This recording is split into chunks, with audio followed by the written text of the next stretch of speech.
Greetings. My name is 1984 Piper Spock. I am the monitor of the Halo Democratos. As one of our first American soldiers to volunteer and partake in our space missions, I hereby request you to come to the Oval Office for an important meeting. A mysterious fleet above our world's surface is getting our attention, and we need to know why. Appearances can be deceiving, Senator Zerg. It appears you have found a construct that Jalessa asked me to keep safe.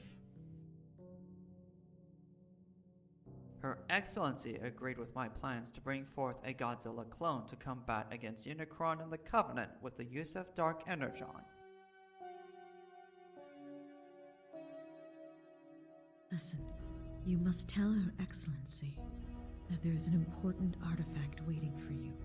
You wretched fool! I do not claim to be the head of this Covenant democracy. Unicron is a part of us all who are of one singular unit, and I act as his vengeful arbiter.